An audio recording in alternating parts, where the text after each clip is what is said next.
Hi, it's me. I'm in my polytunnel. So, I've just thought I'd come along and show you. I've put my ancestors, all of them. So this is the Bristlenose Catfish, and I put them all in the floating raft bed pond, which is this one here. I've got a small heater as well in the daytime, and it goes up to like 25, 28 degrees. Let's have a look at it now. It's got the heater in still. It's about 22, 23 degrees in there. Can you see that? It's about 23. The heater was on all night just to take the edge off because the temperature outside was cooler in the last couple of days, going down to like 10 degrees at night. And I've got to try and keep the heat up for the ancestress. So all the ancestress, that's Bristlenose Catfish, are in this floating raft bed pond, along with the guppies, platies, mollies and swordtails, longfin rosy barbs and odessa barbs. And as I say, they're all in this one pond, and they've got a little heater with them as well. I took them out from the white cloud minnow pond because it is quite a bit colder, the pond. Although I have got a heater that I put in here, I'd rather just keep the fish that I can without a heater if possible.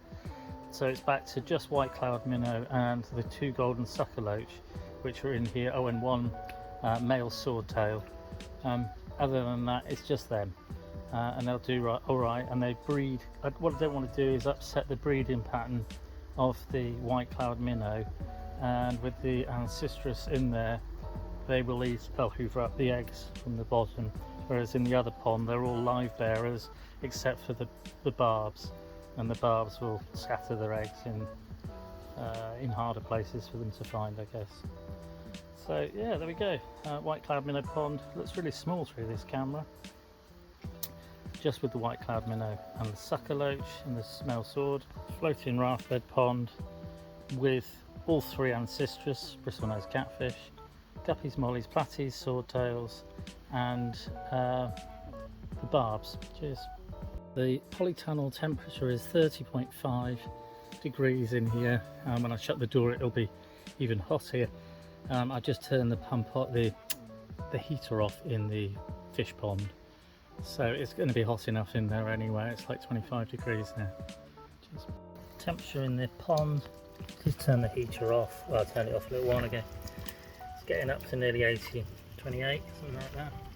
So I'll put it back on again later. Well, tonight, and the heater will stay on all night. Excuse me, all night. And then in the daytime, I turn it off, and it's just to keep the heat up for the ancestress. Three Bristlenose catfish, which are now in this pond, along with all the live-bearing fish, and also the different types of barbs, longfin barbs and odessa barbs. There's a little pump there, a little tiny one. See that there?